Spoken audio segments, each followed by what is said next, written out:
너무 외로워서 친구가 필요했습니다. 고민하다 마지막 생애를 이제 말을 할 수 있는 앵무새와 벗 삼아서 지내야겠다라고 생각을 했고, 앵무새 한 마리를 사기 위해 새를 파는 가게로 향했습니다. 가게 주인에게 정말로 말을 할 수 있는 앵무새인지 확인한 다음에 그 앵무새를 사서 집으로 데리고 왔습니다. 그런데 다음 날 할머니가 다시 그 가게를 찾아와서 이렇게 얘기했습니다.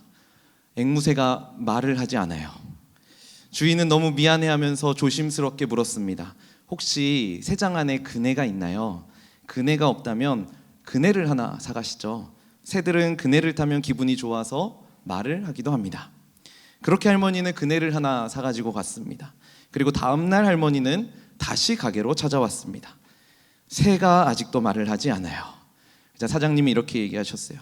정말 죄송합니다. 그런데 혹시 새장 안에 사다리가 있나요? 사다리가 없으면 사다리를 하나 사시죠. 새들은 사다리를 오르락내리락 하다 보면 기분이 좋아져서 말을 할지 모릅니다. 그렇게 사다리를 사간 할머니는 또 다음 날 가게를 찾아왔습니다. 그리고 이번에는 같은 이유로 거울을 하나 사갔습니다.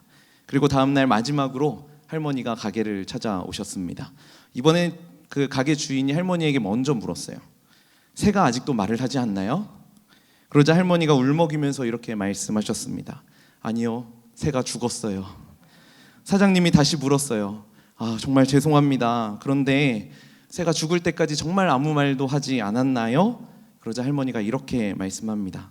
아니요, 마지막 죽기 전에 한마디를 했는데요. 그 말은 이 말이었습니다. 그 가게에 먹을 것을 팔진 않았나요? 새는 먹지 못해서 놀지도 않고 말도 안 하고 그렇게 굶어 죽었던 겁니다. 말하게 하려고 거울도 놓고 사다리도 놓고 그네도 달아줬는데 정작 필요한 음식을 주지 않았던 겁니다. 제가 이렇게 썰렁하고 좀 허무한 이야기로 오늘 설교를 시작하는 이유는 사실 저에게 이런 모습을 좀 발견했기 때문입니다.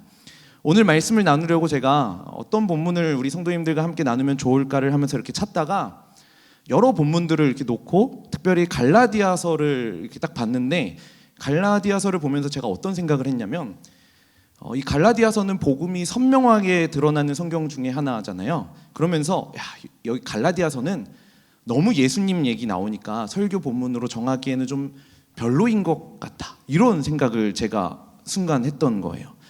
제가 그렇게 생각한 저의 모습을 딱 발견하고 나서 정말 깜짝 놀랐습니다.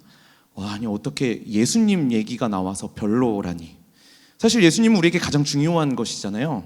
그런데 이렇게 가장 중요한 것은 빼놓고 사다리, 거울 같은 것만 화려하게 장식하고 있는 것 같은 이런 저의 모습을 발견하게 되었던 거죠. 그래서 이 갈라디아서를 통해서 우리 예수님이 어떤 분이신지, 우리 예수님이 우리를 위해서 어떠한 일을 하셨는지 좀 보고 싶다라는 마음이 생겼습니다.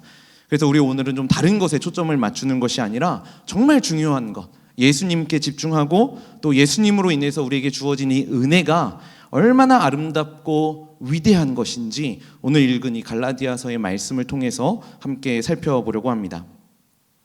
그런데 참 아이러니하게도 이렇게 복음 중심인 갈라디아서 1장에 보시면은 정말 중요한 예수님에 대해서 먼저 언급하고 있는 게 아니라 자신이 사도된 것에 대해 아주 강력하게 변호하고 있는 그 사도 바울의 모습을 우리는 보게 됩니다. 1절에 보시면 이렇게 이야기합니다. 우리 1절 같이 한번 읽어볼까요? 사람들에게서 난 것도 아니요 사람으로 말미암은 것도 아니요 오직 예수 그리스도와 그를 죽은 자 가운데서 살리신 하나님 아버지로 말미암아 사도된 바울이 자기가 사도된 것은 사람들에게서 난 것도 아니었고 사람으로 말미암은 것도 아니었다라고 주장을 하고 있습니다. 오직 예수 그리스도, 그리고 그를 죽은 자 가운데서 살리신 하나님 아버지로 말미암아 나는 사도되었다라고 가장 먼저 이야기하고 있는 것이죠. 그런데 바울은 왜 이렇게 자기가 사도된 것에 대해서 강조하고 그것을 변호하고 있을까요? 아마도 첫 번째로는 갈라디아 성도들이 사도 바울의 사도직에 대해 의문을 품었기 때문일 것입니다. 사도 바울은 예수님의 제자도 아니었었고 한때 그리스도인들을 핍박하던 어떻게 보면 유대인들에게는 미운털 박힌 사람이었기 때문에 바울의 사도직에 대해서 한번 의문점을 가질 수밖에 없었던 것이죠.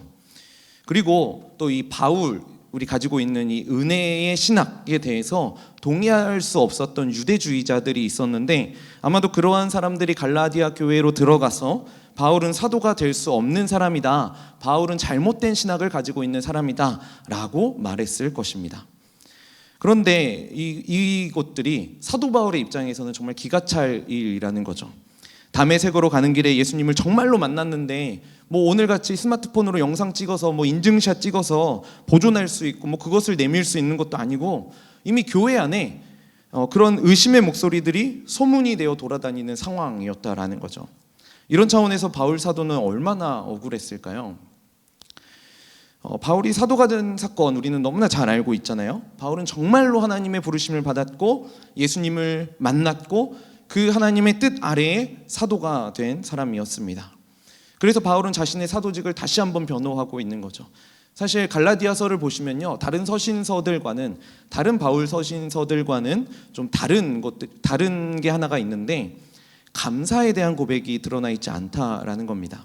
다른 서신서를 보면은 너희가 신앙생활 잘하고 있어서 정말 감사하다, 너희와 함께 예수 믿을 수 있는 건 너희가 신앙의 진보함에 있어서 나는 하나님 앞에 감사하다, 이런 고백이 담겨져 있는데 갈라디아서에는 이런 고백이 없는 거죠.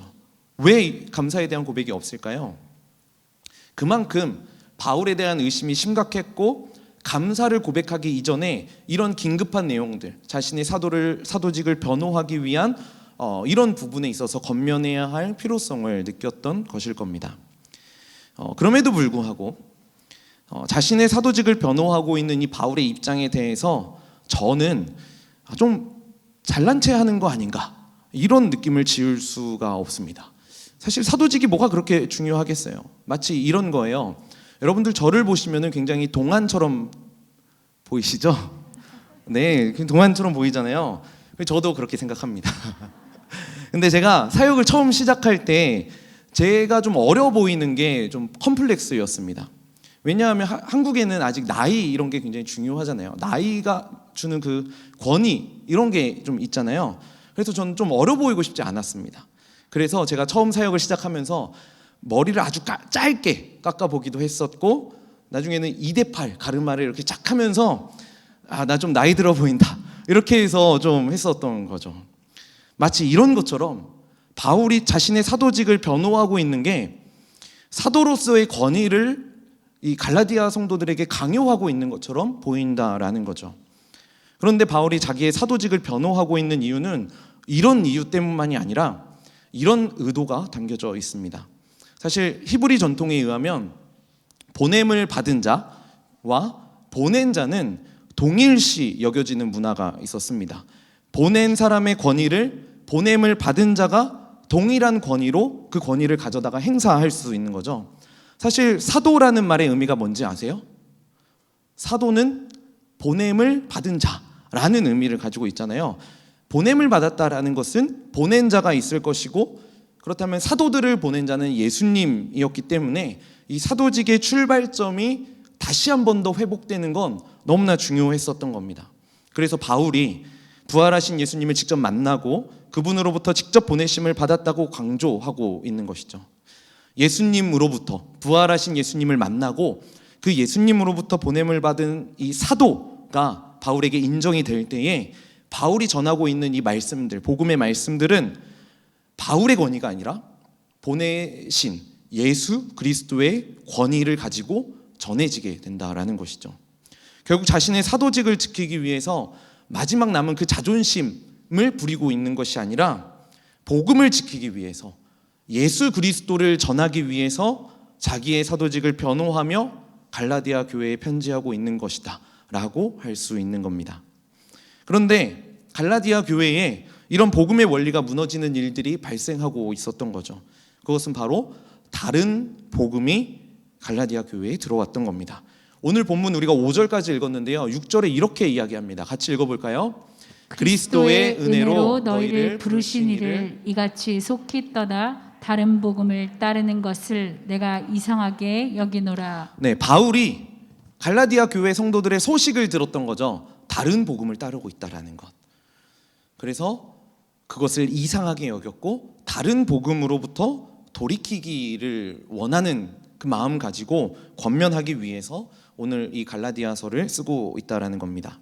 그렇다면 갈라디아 교회가 따르고 있었던 성도들이 추구하고 있었던 다른 복음은 무엇이었을까요? 갈라디아서를 이렇게 쭉 읽어보시면은 갈라디아 교회에 자리 잡은 다른 복음은 율법주의였습니다.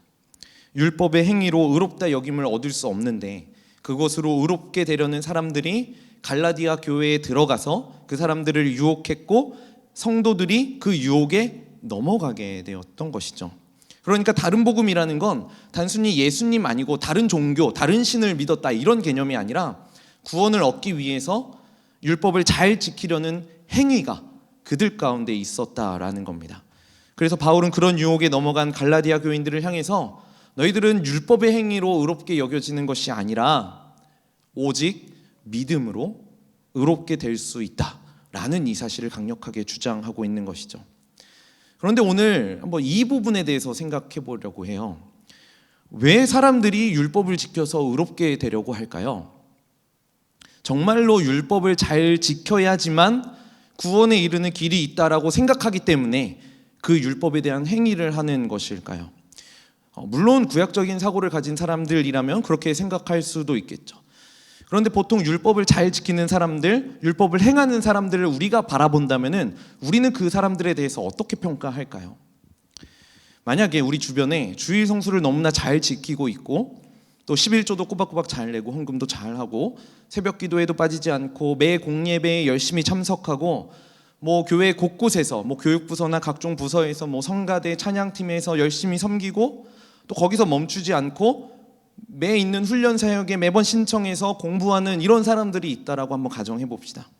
여러분들은 이런 사람들을 보시면은 저 사람은 행위로 구원받으려고 교만한 사람들이다 이렇게 비난하시겠습니까?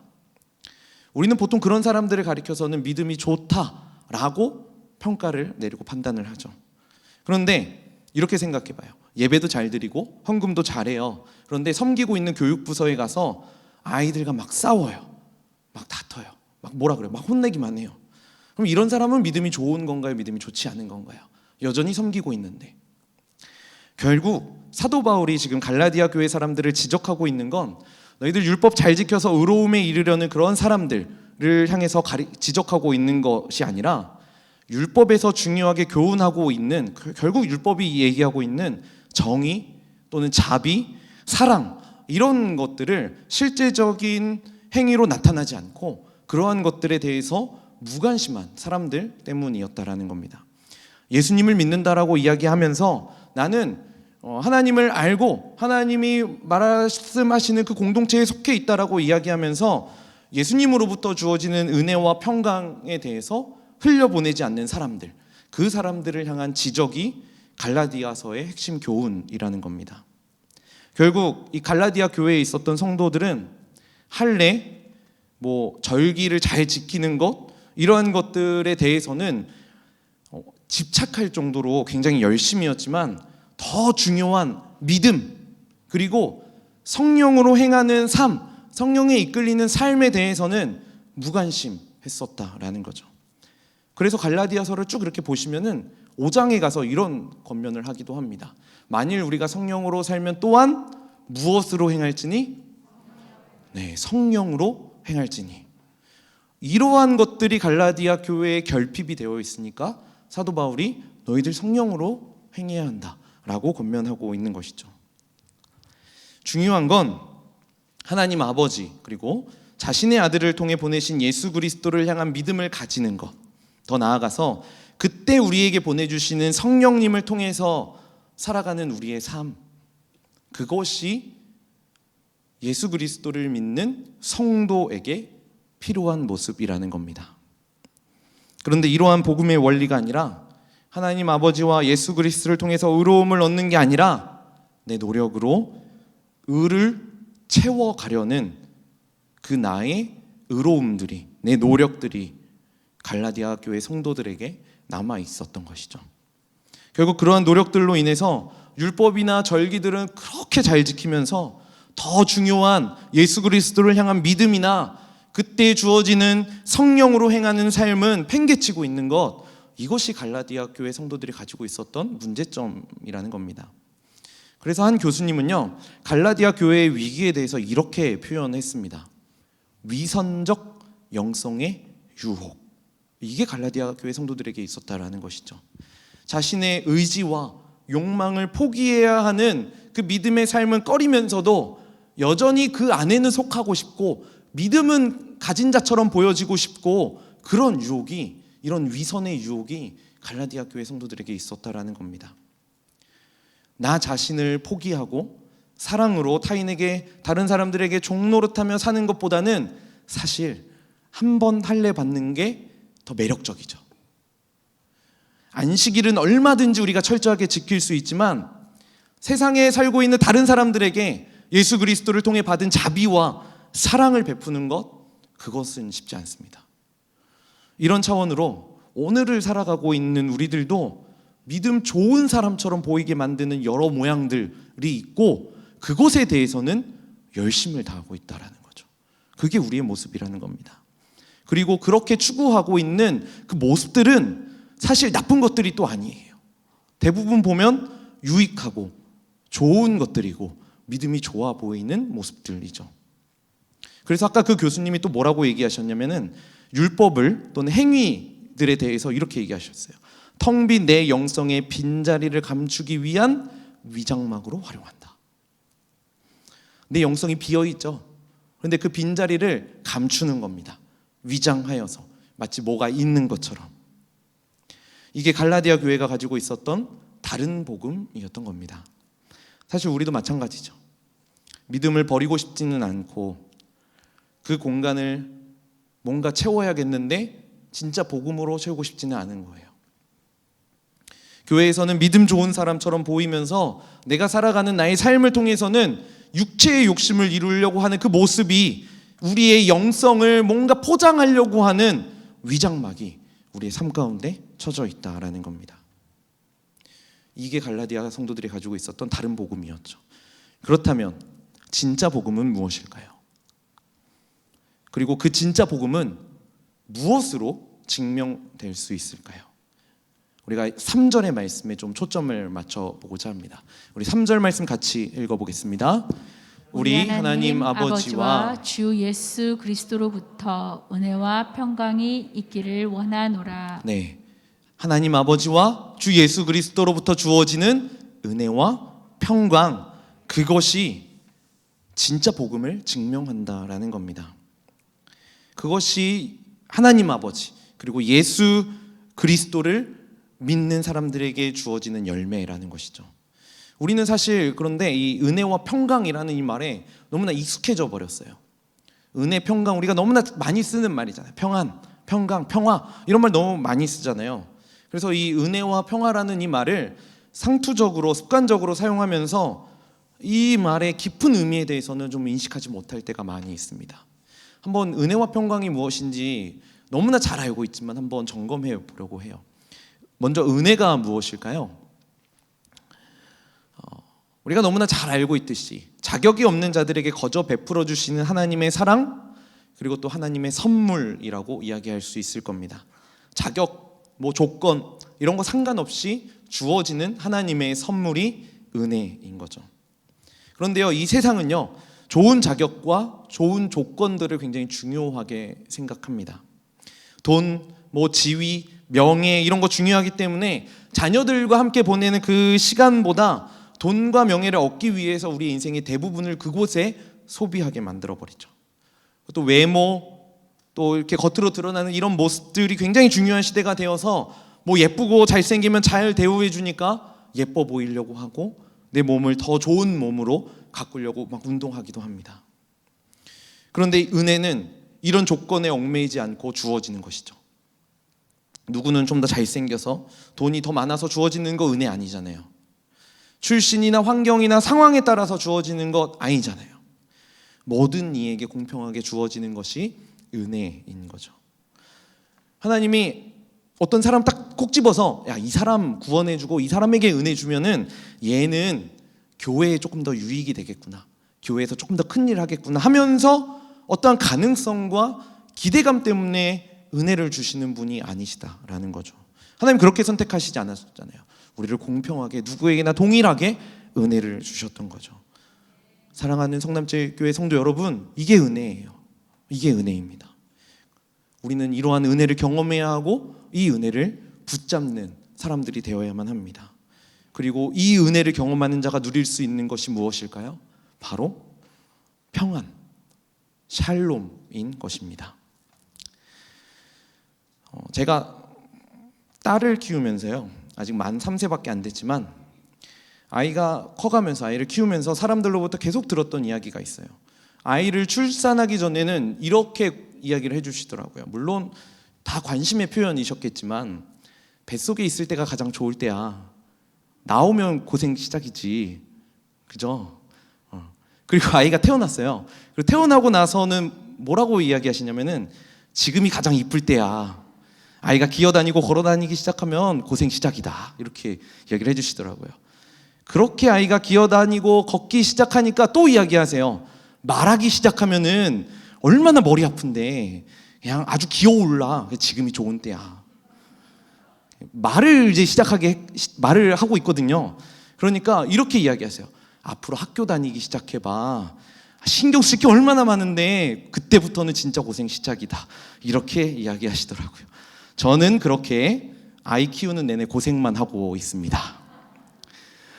사실 우리 인생은 평생 고생이에요. 그죠? 아무리 덜어내려고 해도 우리에게 있는 이 고생, 이 짐 가벼워지지가 않더라고요. 어쩌면 그 짐은 계속해서 무거워지고 점점 더 가중됩니다. 그래서 우리는 은혜를 경험하지 못하면은 그 짐 때문에 이 평안을 누릴 수가 없는 거예요. 그러니까 이 반대로 얘기하면은 은혜가 있다면은 우리의 삶을 통해서 진정한 평안, 샬롬을 경험할 수 있게 된다라는 거죠. 제가 사랑하는 가족 그리고 딸이 하나님이 주신 선물이라는 것을 인식하게 되니까 물론 가끔은 짐처럼 느껴지기도 하지만 그 안에서 평안이 경험되어지더라고요. 딸을 바라보면서 아침에 이렇게 일어나면은요, 제가 누워 있고 딸이 이렇게 먼저 깨면은 제 옆으로 와요. 이렇게 기어서 침대에서 기어서 와요. 그리고 제 턱에 있는 이 수염을 이렇게 막 만져요. 옆에 와가지고 앞에 와서 사실 숨도 별로 없는데 막 이렇게 만져요. 그러면서 아이 간지러워 이러면서 여기를 이렇게 막 만지는 거예요. 근데 제가 아침에 그 모습이 너무 이쁜 거예요. 그 장면을 통해서 그 딸의 모습을 보면서 평안, 샬롬, 행복 이런 거를 경험하게 되는 거죠. 하나님이 가정을 통해서 주시는 평안함이라는 겁니다. 그러니까 은혜, 하나님이 주신 선물, 이것을 아는 자에게 주시는 하나님의 평안, 샬롬이 있다라는 겁니다. 이게 진짜 복음, 바른 복음을 깨달은 자에게 주어지는 진정한 샬롬이라는 겁니다. 성경이 말하는 평안은 하나님과 사람 사이의 평안만을 가리키지 않아요. 하나님과 사람 사이에 경험된 평안함이 사람과 사람 사이로 이어지는 것, 이게 성경이 말하는 평안이죠. 그렇기 때문에 예수님을 통해서 은혜를 선물로 받은 사람이 누릴 수 있는 축복은 사람과 사람을 통해서 누릴 수 있는 평안함, 샬롬, 이것이 하나님이 주신 선물이라는 겁니다. 그래서 이 은혜와 평강은 예수 그리스도 안에 있는 성도의 삶을 지배할 수밖에 없습니다. 그 은혜와 평강으로 주어진 삶을 기쁨으로 살아가고 삶을 통해 그 은혜와 평강을 흘려보낼 수 있게 되는 것이죠. 그래서 제가 이 말씀을 준비하면서 어떤 책에 보니까 한 교수님이 칭의론에 대해서 이렇게 정의하시더라고요. 보통 칭의론은 의롭게 여겨졌다, 의인이다 라는 것으로 여겨질 때 사용되는 이론이잖아요. 근데 이렇게 얘기했어요. 칭의론은 여전히 나 같은 죄인이 어떻게 용서받을 수 있겠냐는 의심과 불안을 넘어 하나님 자녀로서 새로운 존재의 가능성을 주시는 분에 대한 믿음을 가능하게 하는 교리이다. 제 눈에 들어온 부분은 여기였어요. 하나님 자녀로서 새로운 존재의 가능성, 그리고 그 가능성을 주시는 분에 대한 믿음. 하나님은 나를 구원하시기도 했지만 죄송합니다. 너를 구원하시기도 한 거예요. 그죠? 나를 구원하시기도 했지만 너를 구원하셨죠.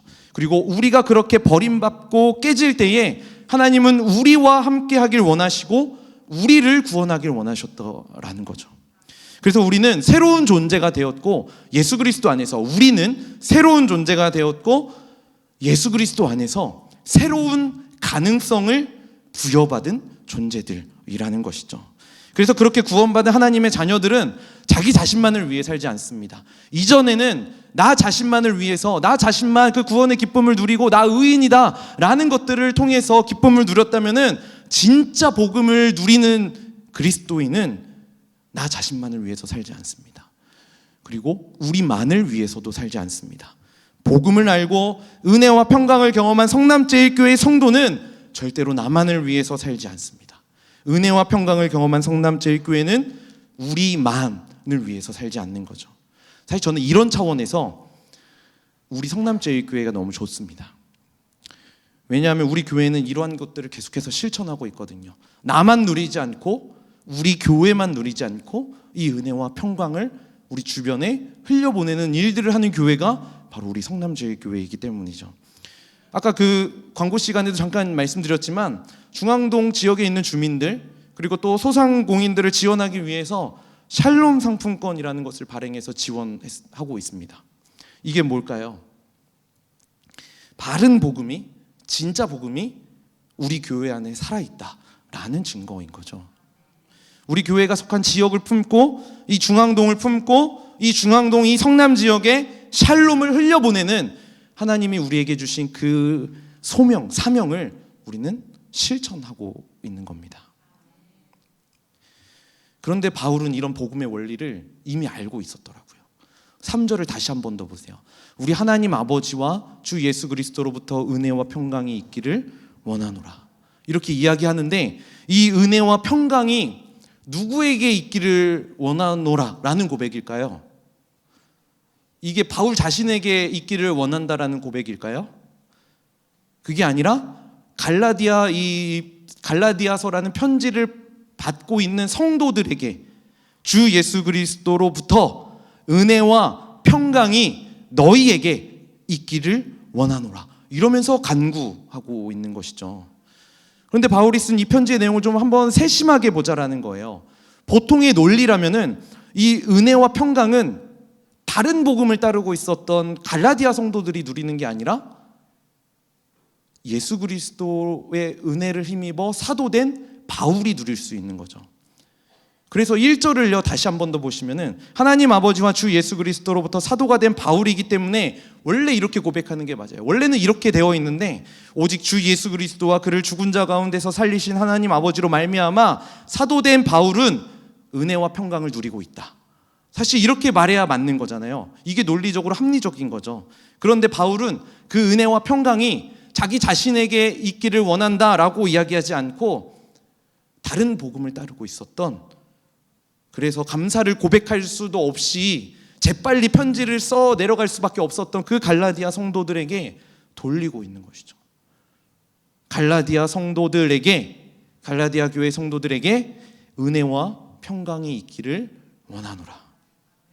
결국 바울은 갈라디아 교회와 멀리 떨어져 있었지만, 그래서 편지를 써서 지금 교훈할 수밖에 없는 상황이었지만 그들을 위해서 기도하고 있었고, 그들이 바른 복음으로 돌아서길 원했고, 그들과 영적으로 아주 친밀한 교제를 나누고 있었던 겁니다.